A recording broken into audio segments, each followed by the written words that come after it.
Hello dear students, कैसे हैं आप लोग। आशा आप अच्छे होंगे।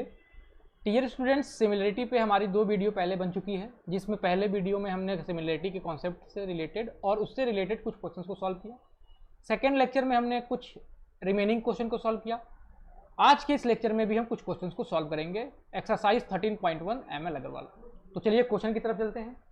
क्वेश्चन प्यारे बच्चों गिवन है, prove that the ratio of perimeter of 2 similar triangles is same as the ratio of their corresponding sides. इस क्वेश्चन में हमें ये प्रूव करना है कि 2 ट्राइंगल्स की जो पेरीमीटर का रेशियो होगा वो उसके साइड्स के रेशियो के बराबर होगा। हमने एक क्वेश्चन किया जिसमें इसका यूज कर रखा है कि 2 ट्राइंगल्स थे, उनका पेरीमीटर गिवन था, उसके करस्पॉन्डिंग हमें साइड फाइंड करनी थी। अब ये जो हमने यूज किया था उसको हम यहाँ पे प्रूफ करने जा रहे हैं। तो कैसे प्रूफ करेंगे?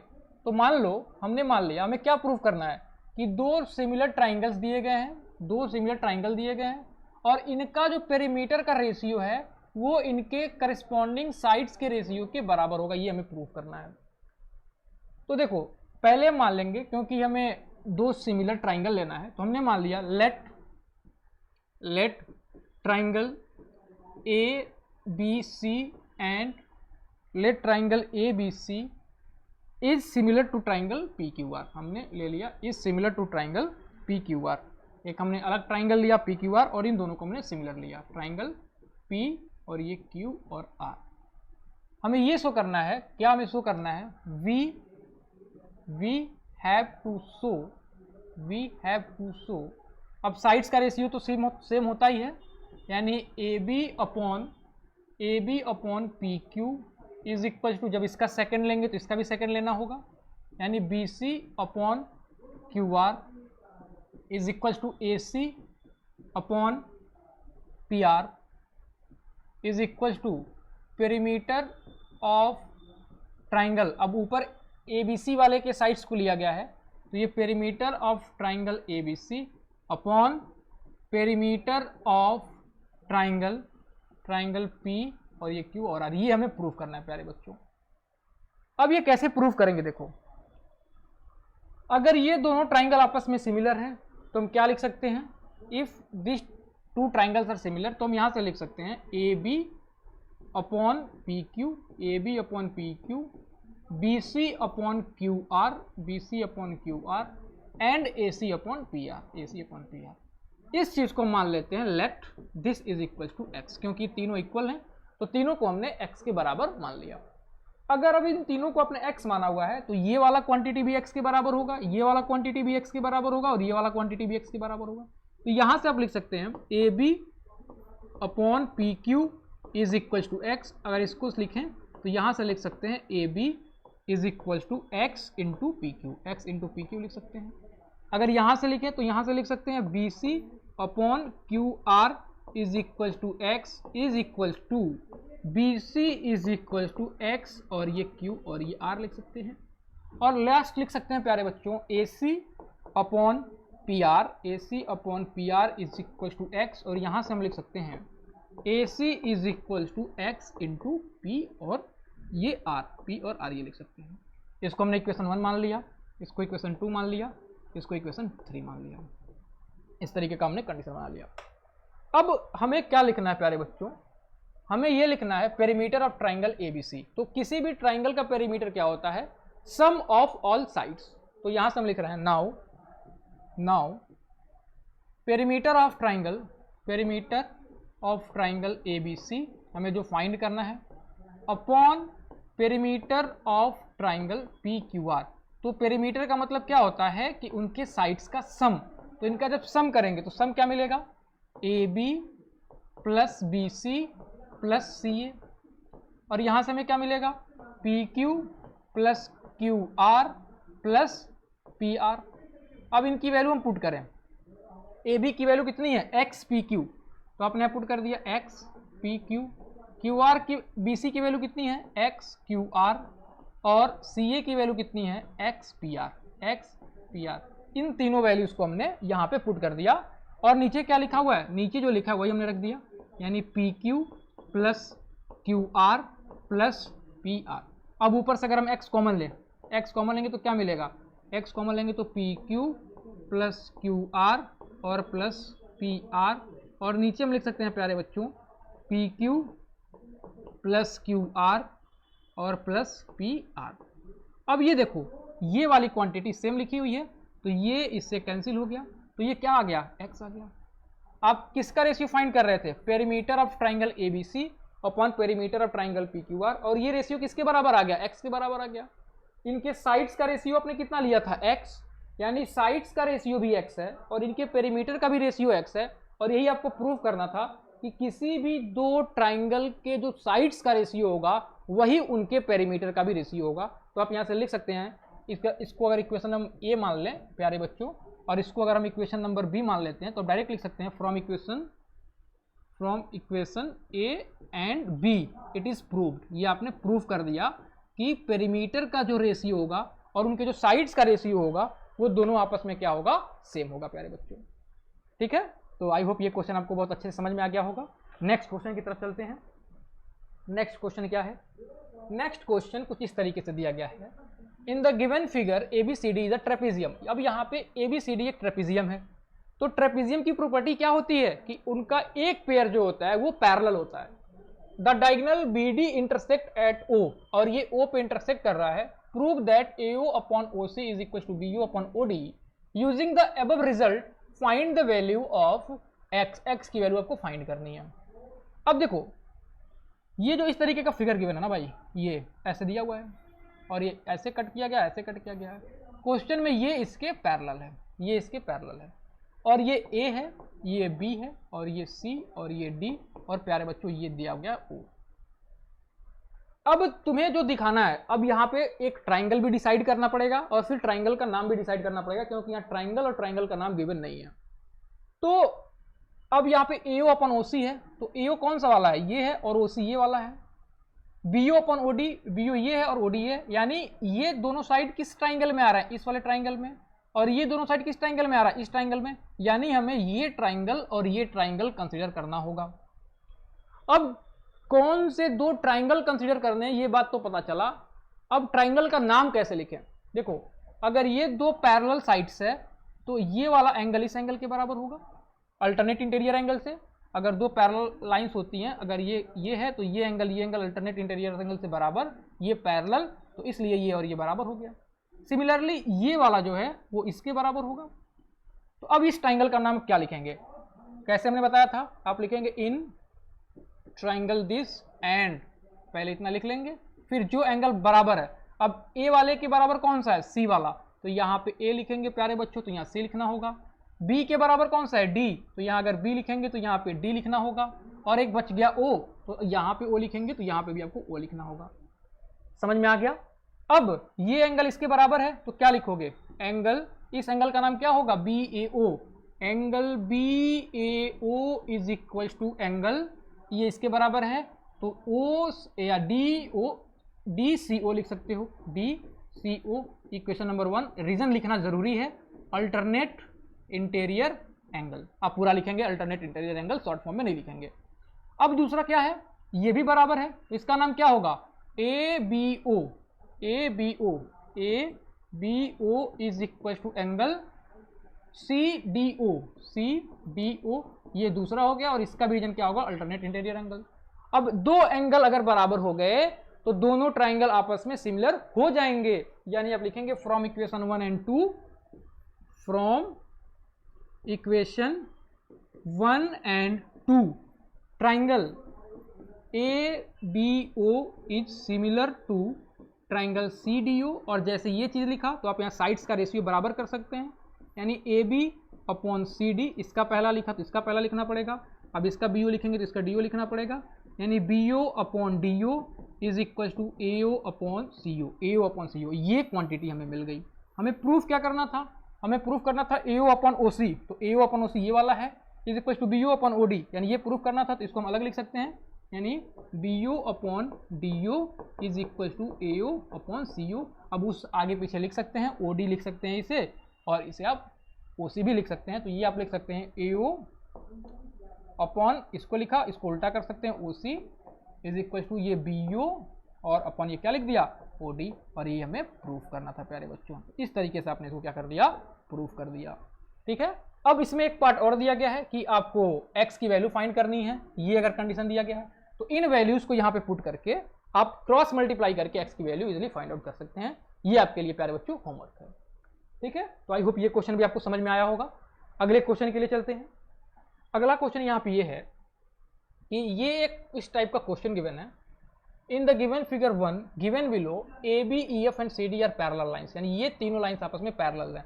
जल्दी से अगर हम फिगर को बनाएं तो फिगर इस तरीके का बना हुआ है, ये और एक ऐसा हो गया और एक ऐसा है और यहाँ पे ये है और ये है, ये A गिवन है, ये B गिवन है, ये E है प्यारे बच्चों, ये F है और ये यहाँ पे G दिया हुआ है और ये D और ये C, ये तीनों आपस में पैरेलल गिवन है।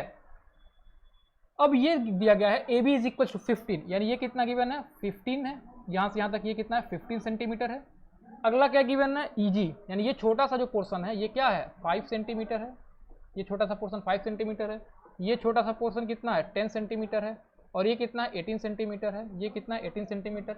कैलकुलेट EF और AC, तो हमें EF यानी ये वाली लेंथ फाइंड करनी है और ये फाइंड करने के बाद AC यानी यहाँ से लेके यहाँ तक ये वाली लेंथ फाइंड करनी है, यानी ये वाली लेंथ हमें फाइंड करनी है। तो इसे कैसे फाइंड करें, फिर यहाँ पे डिसाइड करना होगा किस दो ट्राइंगल को लें कि हमें जो रिक्वायर फाइंड करना है वो मिले। तो सोचो बच्चे कि अगर तुम्हें EF फाइंड करना है तो एक ट्राइंगल ये गिवन है और ये गिवन है, साथ में ये वाला गिवन है, ये फाइंड करना है। तो इससे ये आइडिया लग रहा है कि कहीं ना कहीं इस ट्राइंगल को और इस ट्राइंगल को अगर हम सिमिलर प्रूव कर दें तो इन दोनों और इसकी हेल्प से ये वाली साइड हमें मिल जाएगी। तो तुम कौन सा ले रहे हो, ये ले रहे हो तुम, ये ऐसा है और ये वाला ऐसा है, ये इसको ले रहे हो तुम, ये वाला, ये क्या है यहाँ पे E है, ये यहाँ पे F है और ये यहाँ पे क्या है बच्चे, ये G है और ये C और ये D। अब यहाँ पे ये कितना है, ये तो 5 है, ये कितना, ये 10 है और ये कितना है 18 है और हमें ये वाली वैल्यू फाइंड करनी है, ये वाली वैल्यू। तो इन दोनों ट्राइंगल को सिमिलर प्रूफ करके ये वैल्यू फाइंड कर सकते हैं।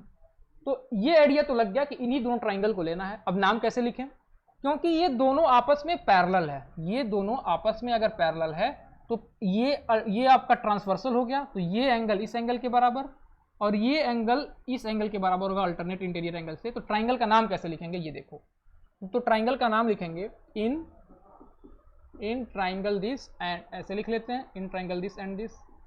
ये E वाला किसके बराबर है, C के बराबर, तो यहाँ E लिखेंगे प्यारे बच्चों तो यहाँ C लिखना होगा। E के बाद F किसके बराबर है, D के बराबर, तो जब यहाँ F लिखेंगे प्यारे बच्चों तो यहाँ में D लिखना होगा। एक बीच में G बच गया, तो जब यहाँ G लिखेंगे तो यहाँ पे भी हमें G लिखना होगा। अब क्या है, आपको दिखाना है कि ये दो एंगल बराबर है, तो डायरेक्टली लिख सकते हैं एंगल, इसका नाम क्या होगा GEF, angle GEF is equal to angle, इसका नाम क्या होगा GCD equation number 1 reason alternate interior angle, आप पूरा फॉर्म में लिखेंगे। दूसरा आप इसको बराबर दिखा सकते हैं, यानी GFE, angle GFE is equal to angle, उसका नाम क्या होगा GDC, ये इसका भी रीजन क्या होगा अल्टरनेट इंटीरियर और इसका भी रीजन क्या हो जाएगा अल्टरनेट इंटीरियर एंगल। अब किसी भी दो ट्राइंगल का अगर दो एंगल बराबर मिल गया तो दोनों ट्राइंगल आपस में क्या होते हैं सिमिलर होते हैं, यानी ये दोनों ट्राइंगल आपस में क्या हो गए सिमिलर हो गए। यानी आप डायरेक्टली लिख सकते हैं from equation 1 and 2 triangle EFG is similar to triangle CDG by AA axiom, AA axiom से ये दोनों ट्राइंगल आपस में सिमिलर हो गया। और अगर सिमिलर हो गया तो आप क्या लिख सकते हैं, आप यहां से लिख सकते हैं EF upon CD is equal to FG upon DG is equal to EG upon CG लिख सकते हैं। अब वैल्यू को पुट करें तो हमें क्या फाइंड करना है, EF फाइंड करना है तो छोड़ देंगे, CD की वैल्यू 18 है तो यहाँ पे EF ऐसे लिख दिया और ये वैल्यू कितनी है 18 है। FG कितना है 5 और DG कितना है 10, तो यानी आपको ये 10 मिल गया। तो यहाँ से EF आप फाइंड आउट कर सकते हैं, EF की वैल्यू कितनी हो जाएगी 5 इंटू 18 डिवाइडेड बाई 10, तो ये 5 से ये 2 बार में कैंसिल हो गया, 2 से 9 बार में कैंसिल हो गया, यानी जो EF की वैल्यू आ गई प्यारे बच्चों वो कितनी हो गई 9 सेंटीमीटर के बराबर आ गई। तो ये आपको समझ में आ गया 9 सेंटीमीटर, यानी EF आपने फाइंड कर लिया और EF की वैल्यू कितनी आ गई, EF की वैल्यू आपकी आ गई 9, यानी ये वैल्यू आपने फाइंड किया और ये कितना आ गया 9 सेंटीमीटर आ गया। अब अगला क्वेश्चन ये फाइंड करना है, AC फाइंड करना है। अब AC के लिए आपको अलग ट्राइंगल लेना होगा, क्योंकि इस दोनों ट्राइंगल में AC कहीं पे नहीं है, यानी अगर AC फाइंड करना है तो हमें कहीं ना कहीं दूसरा ट्राइंगल लेने की जरूरत पड़ेगा। अब AC किसका साइड है, तो AC इस बड़े वाले का साइड है। तो अगर मैं इसे अलग करके बनाना चाहूं तो क्या बना सकता हूं, ध्यान देना जरा सा। AC कौन सा वाला है, ये है, यानी AC आपका कौन सा, ये है, ये AC है, इसमें ये वाला बना लेते हैं। अब देखो हमें ये AC फाइंड करना है, ये AC हमें फाइंड करना है, यानी A और ये B और ये C है, और प्यारे बच्चों ये E है और ये क्या है, F है। AC हमें फाइंड करना है। EF की वैल्यू आपने 9 फाइंड कर रखी है, इसकी वैल्यू 15 दे रखी है, और ये वैल्यू अगर 5 है और ये वैल्यू 10 है, तो यहां से लेके यहां तक कितनी हो जाएगी, 15। इन दोनों को ऐड कर लिया ये, तो कहीं ना कहीं आपको ये पता लग गया कि इस ट्राइंगल को लेना होगा और फिर से इस ट्राइंगल को लेना होगा, और इन दोनों ट्राइंगल को सिमिलर प्रूफ करना होगा। यानी इसके लिए क्या करना होगा, अब ट्राइंगल क्या लेंगे, देखो ये पैरेलल है ना, ये पैरेलल है, तो ये एंगल इस एंगल के बराबर होगा, रीजन करस्पॉन्डिंग एंगल। अगर दो लाइन आपस में पैरेलल है और ये ट्रांसवर्सल है, तो ये एंगल इस एंगल के बराबर होता है, रीजन होता है करस्पॉन्डिंग एंगल। तो उसी प्रॉपर्टी से अगर ये पैरेलल है, ये ट्रांसवर्सल हो गया, तो ये एंगल इसके बराबर और ये वाली एंगल इसके बराबर होगी, रीजन करस्पॉन्डिंग एंगल। तो आप क्या लिखेंगे, आप लिखेंगे in triangle ABC and triangle EFC। आप डायरेक्ट लिख सकते हैं कि एंगल CAB इसका नाम होगा, एंगल कैब यानी CAB is equal to angle CEF reason 1, और रीजन क्या होगा, करेस्पॉन्डिंग एंगल। रीजन 100% आपको लिखना है प्यारे बच्चों, अगर आप रिजल्ट नहीं लिखेंगे आप नंबर अपना गवा बैठेंगे। अगला CBA लिख लीजिए, CBA is equal to angle CFE, ये रीजन दूसरा, ये भी रीजन क्या होगा, करेस्पॉन्डिंग एंगल। तो आप ये लिख सकते हैं कि फ्रॉम इक्वेशन 1 एंड 2 ये दोनों ट्राइंगल AA एक्सियम से सिमिलर हो गई, यानी आप लिख सकते हैं triangle ABC is similar to triangle EFC। और अगर दो ट्राइंगल आपस में सिमिलर हो गई तो AB अपॉन EF लिख सकते हैं प्यारे बच्चों, AB अपॉन EF लिख सकते हैं BC अपॉन FC, यानी BC अपॉन FC, और ये AC अपॉन EC, यानी ये लिख देंगे AC अपॉन EC। अब जो भी कुछ वैल्यू गिवन है यहाँ पे पुट करके AC की वैल्यू हम फाइंड आउट कर सकते हैं। तो AB की वैल्यू कितनी है, 15, तो AB की वैल्यू हो गई 15। EF की वैल्यू आपने 9 फाइंड कर रखा है, और हमें क्या फाइंड करना है, AC, यानी इस वाले को आप लीव करिए, AC पे आ जाइए, AC लिखिए, और EC की वैल्यू कितनी है, EC की वैल्यू 15 है, तो यहाँ पे हम 15 पुट कर देते हैं। अब इसको सॉल्व कर लें, तो 15 cross multiply into 15 upon 9 is equal to AC, तो ये 3 हो गया, ये 5 हो गया, और 3 से ये भी 5 बार में, तो 5 5 25, यानी AC की जो वैल्यू आ जाएगी ये 25 सेंटीमीटर आ जाएगी। तो इस तरीके से आप इजिली इस क्वेश्चन को सॉल्व किए। तो इस क्वेश्चन में हमें ये समझना था कि किस दो ट्राइंगल को हमें कंसिडर करना है, तो वो जब आप अलग अलग फिगर बनाएंगे तो उसके करस्पॉन्डिंग आप समझ पाएंगे कि किन दो ट्राइंगल को सिमिलर प्रूफ करना है। ठीक है, तो आई होप ये क्वेश्चन आपको समझ में आया होगा। अगले क्वेश्चन की तरफ चलते हैं प्यारे बच्चों। अगला क्वेश्चन ये है, ये भी कुछ उसी कॉन्सेप्ट पे क्वेश्चन है। इस क्वेश्चन को आप खुद से सॉल्व करने की कोशिश करेंगे। अगर ये क्वेश्चन आप नहीं कर पा रहे होंगे तो आप कमेंट सेक्शन में कमेंट करें, इसका सोल्यूशन आपको मिलेगा। अब अगले क्वेश्चन की तरफ चलते हैं प्यारे बच्चों। क्वेश्चन नंबर 13, इसमें लिखा गया है in the given figure angle A is equal to 90। अगर ये एंगल 90 डिग्री है, AD is perpendicular to BC, AD जो है ये BC के परपेंडिकुलर है, और BD की वैल्यू 2 सेंटीमीटर है, यानी ये जो वैल्यू दी गई है कितनी दी गई है, 2 सेंटीमीटर। यहाँ से यहाँ तक ये कितनी दी गई है, ये दी गई है 2 सेंटीमीटर, यहाँ से यहाँ तक की वैल्यू, और CD की वैल्यू 8 सेंटीमीटर, यानी यहाँ से यहाँ तक की जो वैल्यू दी गई है 8 सेंटीमीटर दी गई है। फाइंड AD, तो आपको AD की वैल्यू फाइंड करनी है। So simple question. अब इसमें दो ट्राइंगल लेंगे और दोनों ट्राइंगल को सिमिलर प्रूफ करेंगे, लेकिन बात ये आती है कि किस दो ट्राइंगल को हम सिमिलर प्रूफ करें, वो दो ट्राइंगल हम कौन सा कंसिडर करें।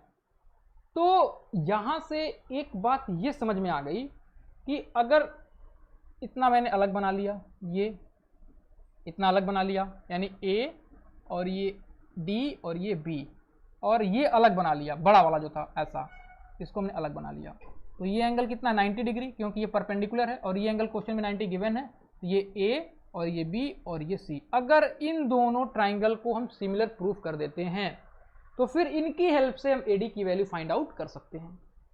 अब कैसे करें इस पे जरा हम फोकस करते हैं, कैसे करें इस पे फोकस करते हैं। तो क्योंकि हमें ये वाली पूरी लेंथ पता है, ये 2 और ये 8 है, तो ये पूरा कितना हो जाएगा प्यारे बच्चों, ये पूरा का पूरा 10 हो जाएगा। और ये वैल्यू कितनी है, 2 है, तो ये वैल्यू कितनी हो जाएगी, ये 2 हो जाएगी। और AD जो है ना, AD है। अब AD की वैल्यू कैसे फाइंड आउट करेंगे, अगर इन दोनों ट्राइंगल को हम सिमिलर प्रूफ करें, अगर इन दोनों ट्राइंगल को सिमिलर प्रूफ करें तो काम बनेगा क्या, क्योंकि ये एंगल 90 है तो ये एंगल भी 90 डिग्री होगा, और ये वैल्यू हमें पता ही है, ये वैल्यू पता है, और ये दोनों में आएगा, तो इसकी हेल्प से आप फाइंड कर सकते हैं।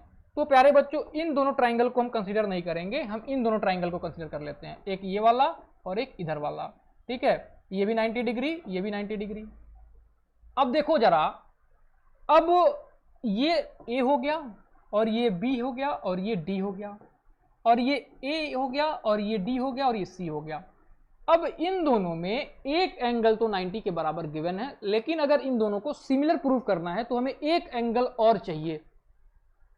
तो देखो, अगर तुम इस एंगल को x मान लेते हो, अगर इस एंगल को कितना मान लेते हो, x, तो ये एंगल कितना है पूरा का पूरा, ये पूरा का पूरा कितना है, 90 है, ये क्वेश्चन में गिवन है, ये 90 है।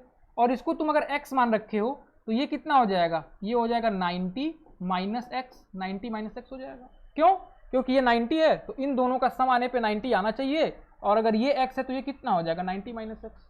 ऐसे भी नहीं समझ में आया तो अभी इसको तुम y मान लो, इन तीनों का सम कितना होता है 180, तो ऐसे लिख सकते हो x plus Y plus 90 is equal to 180। और यहाँ से तुम y के लिए अगर सॉल्व करोगे तो y, ये 90 उधर जाएगा तो माइनस होगा तो 90 हो गया, और ये x उधर गया तो माइनस एक्स, यानी y की वैल्यू कितनी आ गई, 90 माइनस एक्स, यानी ये एंगल कितना होगा, 90 माइनस एक्स होगा। तो अगर तुम इस एंगल को 90 माइनस एक्स मान लिए, अगर तुम इस एंगल को, ये एंगल कितना आ गया तुम्हारा 90 माइनस एक्स आ गया, अगर ये एंगल यहाँ तक, ये वाला एंगल अगर ये 90 माइनस एक्स है तो फिर ये एंगल कितना होगा, ये एंगल कितना होगा, तो ये जो एंगल ये कितना है, ये 90 है, तो ये एंगल हो जाएगा तुम्हारा x के बराबर। क्यों, फिर इसको कुछ तुम मान लो, मान लेते हो p, तो ये p plus 90 minus X is equal to 180, क्योंकि किसी भी ट्राइंगल का तीनों एंगल का सम जो होता है 180 के बराबर होता है। तो इसको हमने क्या माना है, अभी p माना हुआ है, तो इसको हमने लिख दिया p, ये 90 डिग्री है तो ये हमने 90 रख दिया, और ये एंगल कितना है 90 माइनस एक्स, तो यहाँ पे 90 माइनस एक्स, और इन तीनों का सम किसके बराबर, 180 के बराबर।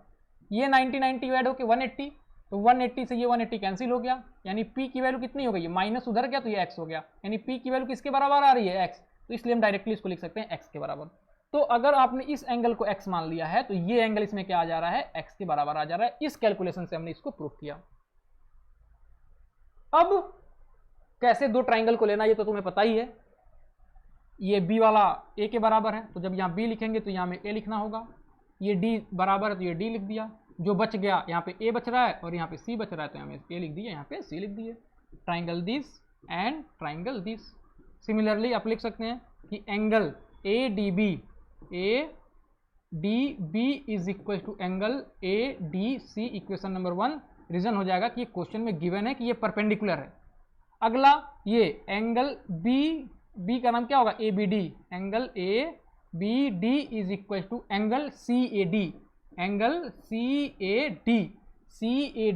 और इसको रीजन लिखेंगे फ्रॉम फिगर। हमने फिगर में जो इसको प्रूफ करके दिखाया है तो इसका आप रीजन लिख सकते हैं फ्रॉम फिगर, क्योंकि हमने फिगर की हेल्प से प्रूफ किया है कि x के बराबर होगा। तो फिर फ्रॉम इक्वेशन 1 एंड 2 बाई AA एक्सियम ट्राइंगल, ये लिखना पड़ेगा, by from equation 1 and 2 from by AA axiom triangle BDA is similar to triangle ADC, यानी ट्राइंगल BDA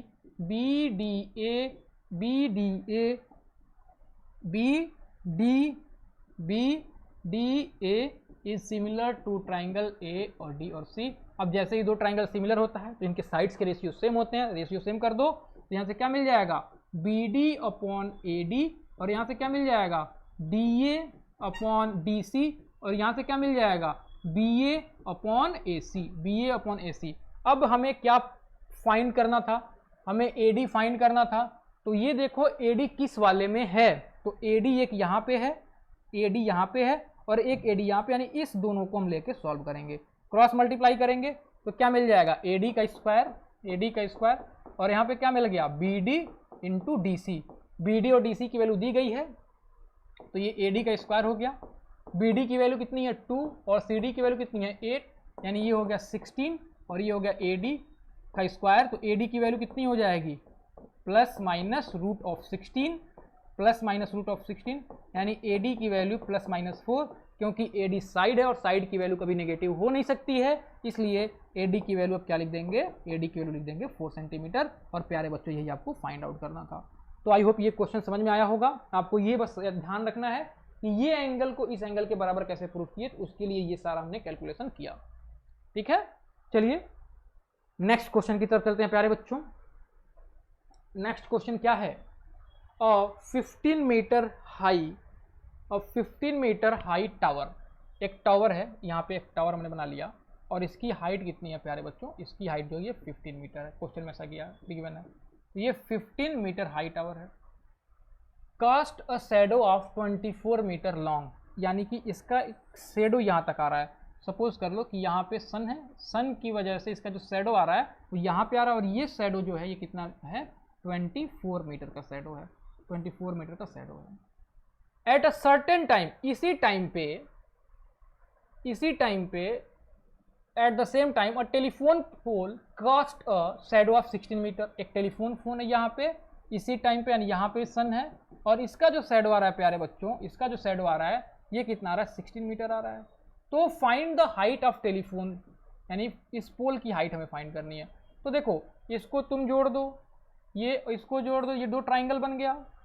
और क्योंकि सेम टाइम पे बात की जा रही है, सेम टाइम की बात की जा रही है, यानी जो एंगल ऑफ एलिवेशन होगा, ये एंगल ऑफ एलिवेशन और ये एंगल ऑफ एलिवेशन सेम हो जाएगा।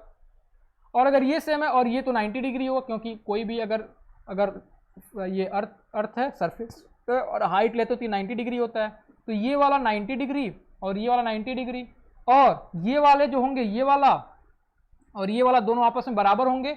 ये बराबर इसलिए हम ले सकते हैं क्योंकि कहा गया है eight the same time, same time पे एंगल ऑफ एलिवेशन सेम होता है और इस एंगल को हम एंगल ऑफ एलिवेशन कहते हैं, यानी इसको हमने सेम ले लिया। तो अब इन दोनों ट्राइंगल में ये वाला और ये वाला अगर सेम है तो ये ए एक्सियम से दोनों ट्राइंगल आपस में क्या हो गए, सिमिलर हो गए। और अगर सिमिलर हो गए तो इनके साइड्स का जो रेशियो होगा वो क्या होगा, सेम होगा। तो इसका रेशियो लेते हैं, तो 24, मैं डायरेक्ट इसको कर रहा हूँ, स्टेप बाई करेंगे। 24/16 ये किसके बराबर होगा, 15/h के बराबर, 15/h। h की वैल्यू फाइंड कर सकते हैं, 24h is equal to 15 into 16, यानी h की वैल्यू आएगी 15 इंटू 16/24। 8 से प्यारे बच्चों ये 2 बार में, 8 से प्यारे बच्चों ये 3 बार में, 3 से ये 5 बार में, यानी 5 to the 10, यानी हाइट जो आ गई इसकी 10 मीटर के बराबर आ गई। मीटर इसलिए लिया क्योंकि सारी वैल्यूज जो दी गई है वो मीटर में दी गई है, यानी इसकी जो हाइट हो गई कितनी आ गई 10 मीटर। तो यहाँ पे कॉन्सेप्ट ये यूज हुआ eight the same time, eight the same time पे ये एंगल जो होता है बराबर होता है और ये 90 होगा ही होगा। इसकी हेल्प से दोनों को सिमिलर प्रूफ किया और सिमिलर के साइड्स का रेशियो लेते हुए हमने वैल्यू को फाइंड आउट कर लिया। चलिए इस एक्सरसाइज के लास्ट क्वेश्चन पे चलते हैं। लास्ट क्वेश्चन क्या कहा गया है, a street light bulb is fixed at a pole 6 metre high above the level of street. एक स्ट्रीट लाइट है, बल्ब कहाँ पे फिक्स है, 6 मीटर फ्रॉम द स्ट्रीट, एक ये है मान लिया, और यहाँ पे एक बल्ब कहीं यहाँ पे फिक्स है, और बल्ब की जो हाइट है प्यारे बच्चों यहाँ से कितनी है, वो 6 मीटर है, 6 मीटर है यहाँ तक हाइट। अब ये कह रहा है if a woman of height 1.5 metre cast a shadow of 3 centimetre, 3 metre. तो एक वुमेन कहीं यहाँ पे खड़ी है, एक वुमेन कहीं यहाँ पे खड़ी है, एक वुमेन को मान लेते हैं यहाँ पे खड़ी है ये, इसका जो शेडो आ रहा है इसकी हाइट कितनी दी गई है 1.5 दी गई है, इसकी हाइट कितनी दी गई है 1.5 मीटर, और इसकी जो शेडो आ रही है वो कितनी आ रही है 3 मीटर आ रही है। इसकी 3 मीटर शेडो इधर ही आएगी ना, क्योंकि बल्ब की रोशनी इधर से आ रही है, तो इसकी जो हाइट आएगी इधर आएगी। Find how far C away from the base of the pole, तो आपको ये वैल्यू फाइंड करनी है, ये कितनी होगी। कुछ मत करो भाई, इसको मिला दो, ऐसे इसको मिला दिए तो ये दो ट्राइंगल मिल गया, दो ट्राइंगल मिला तो ये तो 90 डिग्री और ये दोनों में एंगल क्या हो गया, कॉमन हो गया।